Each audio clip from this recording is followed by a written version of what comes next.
Hello 12th class. नमस्कार बच्चों। हम लोग कल यहाँ पर छोड़े थे अपने प्रश्न को 21 और 22 के लिए कुछ चीज़ें दी हुई हैं, उनको पहले ध्यान में रखिए, फिर इसके बाद हम 21-22 क्वेश्चन करेंगे। बहुत इंटरेस्टिंग क्वेश्चन है, देख लीजिए। एक्स वाई जेड डब्ल्यू और पी ये 5 अवयव हैं। इन पांचों अवयवों में x की ऑर्डर है 2 क्रॉस n, y का ऑर्डर है 3 क्रॉस k, z का ऑर्डर है 2 क्रॉस p, w का ऑर्डर है n क्रॉस 3 और p का ऑर्डर है p क्रॉस k। ठीक है, तो हमको P Y plus W Y के परिभाषित होने के लिए n k तथा p पर क्या प्रतिबंध होगा। परिभाषित होने के लिए मतलब p और y गुणा हो सकें, तो इसके लिए क्या ज़रूरी है, दो अवयव कब गुणा होते हैं, जब एक का स्तंभ दूसरे के पंक्ति के बराबर हो। जैसे ये p क्या है, p उसका p क्रॉस k, तो k इसका स्तंभ है, ये किसके बराबर होना चाहिए, y के रो के बराबर होना चाहिए, और y क्या है 3 क्रॉस के, तो इसको हम यूँ लिख लें, p है p क्रॉस के, y है 3 क्रॉस के, और w है n क्रॉस 3 और y है 3 क्रॉस के। ठीक है, अब देखो k बराबर 3 होना चाहिए। अगर ये डिफाइन करना है हमको, p इंटू वाई गुणा करना है, तो k बराबर कितना होना चाहिए, 3 होना चाहिए। ठीक, अब k बराबर 3 अगर होगा तो पी वाई जो गुणा होके गुणनफल आएगा उसकी कोटि क्या होगी, p क्रॉस k होगी, p क्रॉस k, और k 3 है यानी ये p क्रॉस 3 होना चाहिए। ये कितना होना चाहिए, यह भी p क्रॉस 3 का होना चाहिए। देखो यहाँ पर इसका पंक्ति, इसका स्तंभ इसके रो के बराबर है, यानी डब्ल्यू वाई का जो कोटि होना चाहिए n क्रॉस k होना चाहिए। कितना होना चाहिए, n क्रॉस k, और k का मान 3 है, तो यानी n क्रॉस 3 होना चाहिए। और यहाँ कितना आ रहा है, p क्रॉस 3 आ रहा है, और चूँकि दोनों बराबर हैं तो दोनों की कोटियाँ भी बराबर होनी चाहिए, यानी p क्रॉस 3 बराबर n क्रॉस 3, यानी p और n बराबर होना चाहिए। p बराबर n, k बराबर 3 और p बराबर n। फिर से इसको सुन लीजिए, इस वीडियो को जो बताया है एक बार हम फिर यहाँ रिपीट कर रहे हैं। चूँकि p तथा y का गुणनफल परिभाषित है, इसलिए p के स्तंभों की संख्या y के पंक्ति की संख्या अर्थात k बराबर 3 होनी चाहिए, है ना। p के स्तंभों की संख्या क्या होनी चाहिए, y के पंक्ति की संख्या के बराबर होना चाहिए, यानी k बराबर 3। अतः P Y p cross k अर्थात p क्रॉस 3, क्योंकि k का मान क्या आ गया, 3 आ गया है, कोटि का अवयव होगा, तो डब्ल्यू वाई भी p क्रॉस 3 का ही अवयव होगा, परंतु डब्ल्यू वाई n क्रॉस 3 कोटि का अवयव है, यानी n क्रॉस 3 p क्रॉस 3 के बराबर होना चाहिए, यानी n बराबर p होना चाहिए। तो आपके 4 आंसर दिए हैं 21वें क्वेश्चन में कि n बराबर p, k बराबर 3, जो आंसर A है वही वाला आपको वैकल्पिक में निशान लगाना होगा। ठीक है ना। अगला देखिए 22वें प्रश्न में क्या कहा है कि यदि n बराबर p तो अवयव 7x माइनस 5z की कोटि क्या है। देखो, कोई भी अवयव अगर जुड़ता या घटता है तो दोनों की अवयव की कोटियाँ बराबर होनी चाहिए। 7 तो मल्टीप्लाई हो रहा है अंदर, तो कोटि पर कोई फ़र्क नहीं पड़ेगा इस 7 से और इस 5 से, तो x और z की कोटि समान होनी चाहिए। ठीक है ना।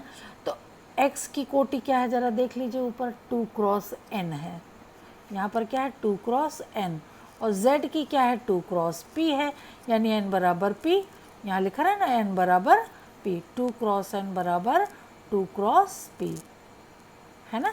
अगर इन दोनों की कोटियाँ बराबर होंगी तो x की कोटि 2 क्रॉस n है और z की कोटि क्या है 2 क्रॉस p, n बराबर p तो है ये, तो ये दोनों बराबर होंगे अभी। ठीक है, इसमें क्या है आंसर बी सही है। ठीक है, अब आपने अभी तक क्या देखा, अवयवों का जोड़ना, घटाना, गुणा करना और किसी अवयव में किसी अदिश राशि से गुणा करना, ठीक, और उसका ऋणात्मक अवयव। इतनी चीज़ें आपने पढ़ी और उस पर आपने इतने क्वेश्चन किए। ठीक है, अब हम अवयव का परिवर्तन, बहुत आसान है, अवयव का परिवर्तन, ट्रांसपोज ऑफ मैट्रिक्स।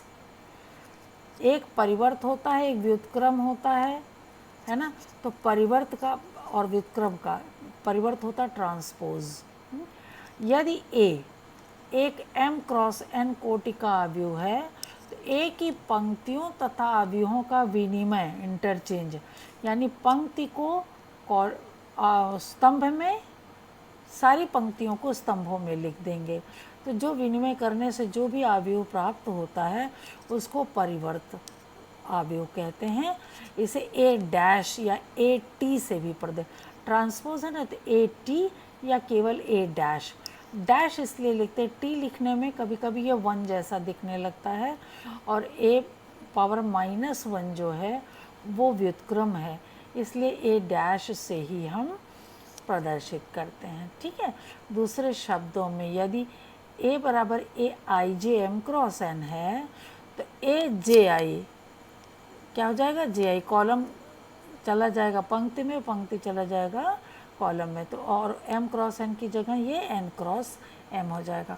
उदाहरण देख लीजिए, a बराबर 1 2 3 4 5 -1 है, तो ये 1 2 कहाँ जाएगा, जो रो में है वो कहाँ गया, कॉलम में आ गया। 3 4 रो में था, कॉलम में आ गया। 5 -1 रो में था, कॉलम में आ गया। ठीक है ना, तो ये ए टी या ए का ट्रांसपोज या ए डैश, ये 3 क्रॉस 2 है तो ये 2 क्रॉस 3 हो जाएगा। ठीक है, अवयवों के परिवर्त के गुण धर्म, इनके गुण क्या हैं, उपयुक्त कोटि के किन्हीं अवयवों ए तथा बी के लिए। अभी ए परिवर्त का परिवर्त जब निकालेंगे तो ए ही होगा, अब इसका परिवर्त निकालेंगे तो यही तो आएगा, है ना। और अगर किसी परिवर्त में के से गुणा है ना, के ए का परिवर्त, तो के बाहर निकल आएगा, ए डैश के बराबर ही होगा। उदाहरण अभी हम लेकर बताएंगे जहाँ की कोई अचर है। ठीक, ए प्लस बी डैश अगर है तो अलग अलग, ये मतलब दो अवयवों को जोड़कर परिवर्तन निकालो या दोनों का परिवर्तन निकाल कर जोड़ो, कोई फर्क नहीं पड़ेगा। ठीक है, और दूसरा है, ये बहुत इम्पोर्टेंट है, ए बी डैश, ए और बी को गुणा करके जब हम परिवर्तन निकालेंगे तो वो ए डैश बी डैश ना हो के बी डैश ए डैश होगा।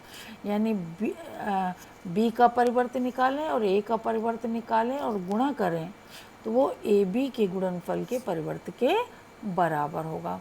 उदाहरण यहाँ पर देखिए, किस उदाहरण दिया है, ए बराबर अगर ये है -2 4 5 और बी ये है तो ए बी डैश बराबर बी डैश ए डैश हमको सत्यापित करना है।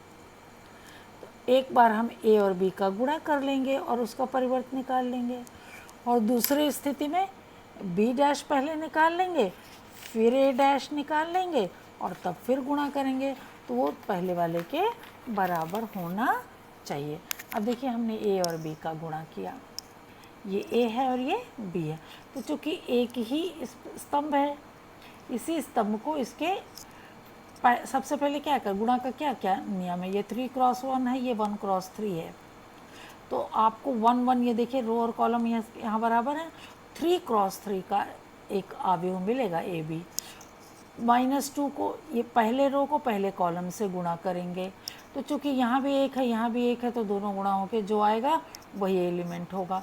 फिर पहले रो को दूसरे से गुणा करेंगे, फिर पहले रो को तीसरे कॉलम से गुणा करेंगे, ये मान, फिर दूसरे रो को पहले कॉलम से, दूसरे रो को दूसरे कॉलम से, दूसरे रो को तीसरे कॉलम से, फिर थर्ड रो को फर्स्ट कॉलम, थर्ड रो को सेकंड कॉलम, थर्ड रो को थर्ड कॉलम से गुणा करके, चूँकि जोड़ना है नहीं, एक ही एक एलिमेंट है, इसलिए ये बहुत आसानी से गुणा हो जाएगा कि नहीं।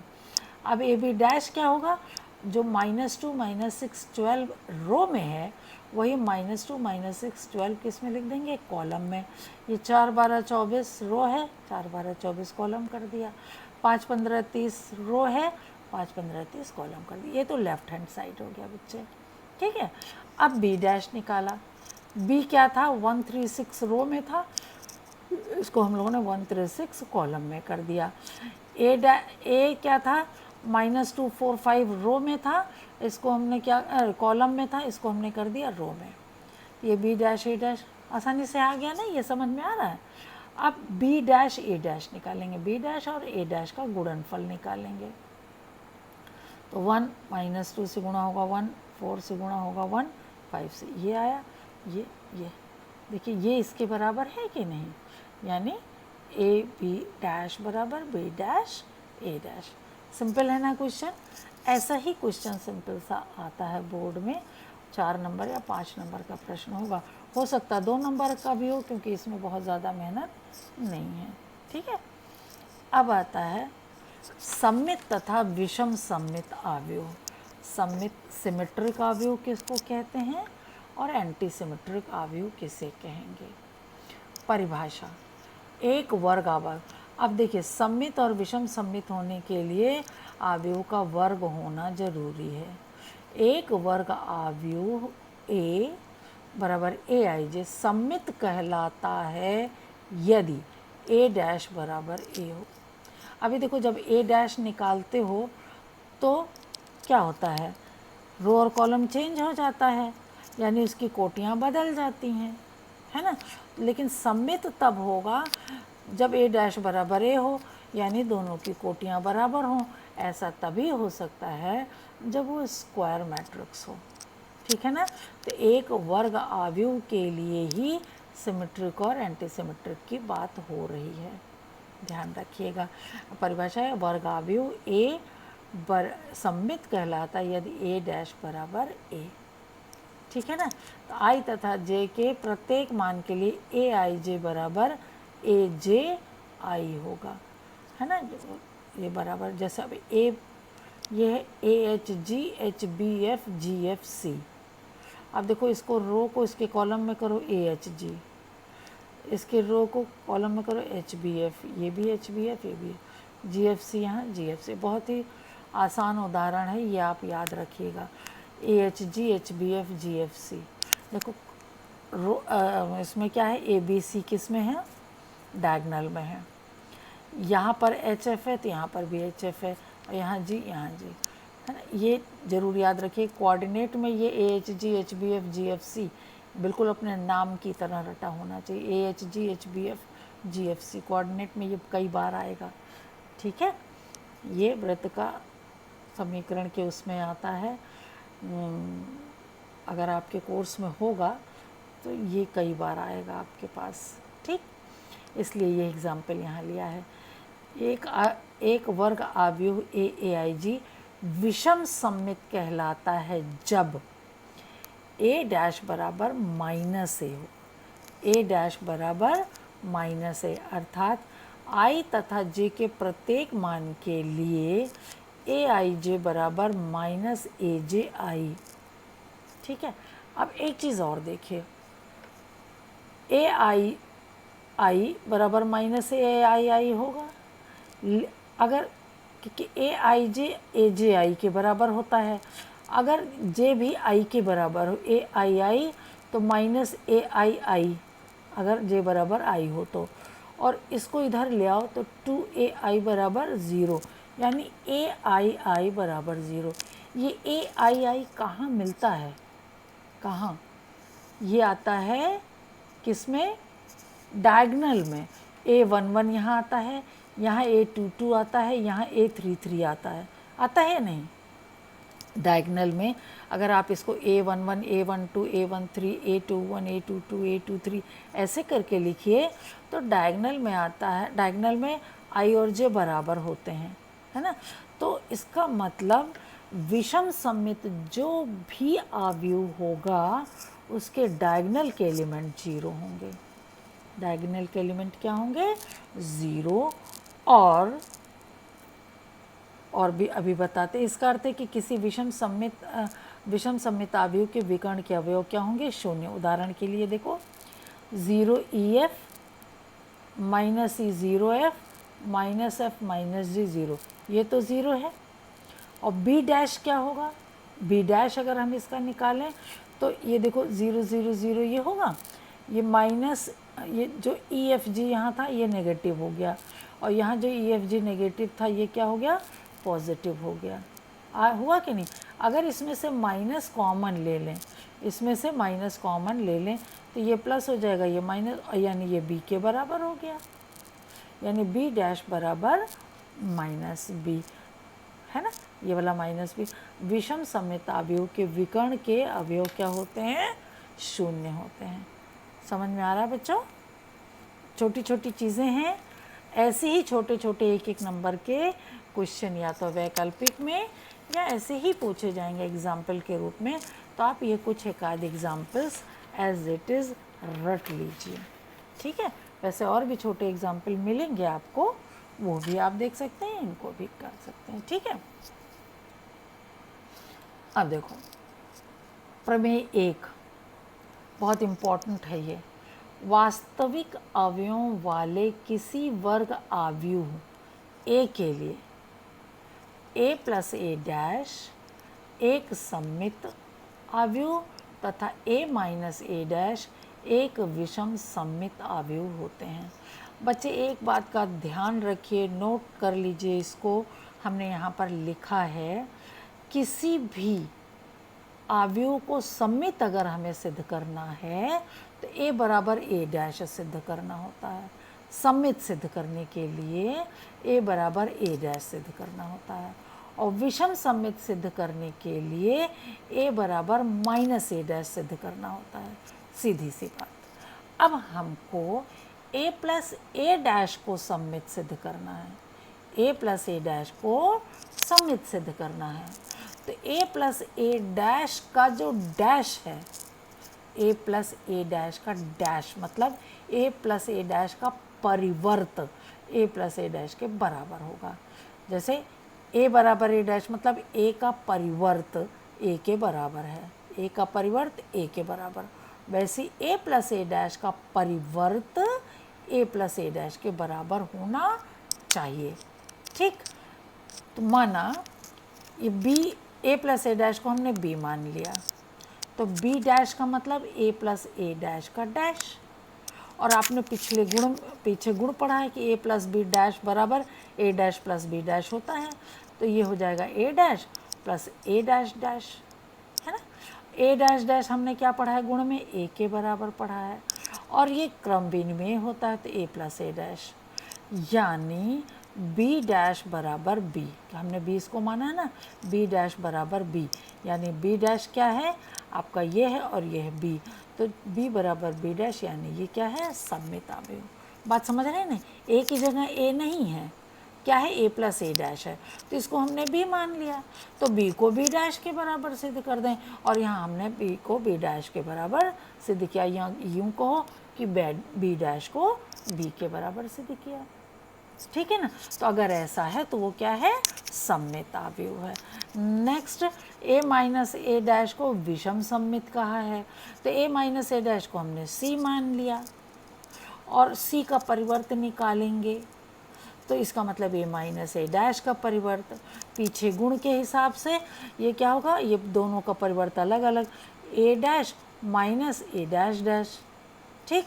अब ये तो हो गया A डैश डैश A के बराबर हो जाएगा, दोनों में से माइनस को कॉमन ले लें तो ये प्लस हो जाएगा और ये माइनस हो जाएगा, और इसको हमने C माना है ना, तो ये -C, यानी C डैश बराबर -C। तो इसका मतलब ये क्या है? विषम सममित, चूँकि A - A डैश का डैश यानी परिवर्त बराबर है -A - A डैश, तो ये क्या है?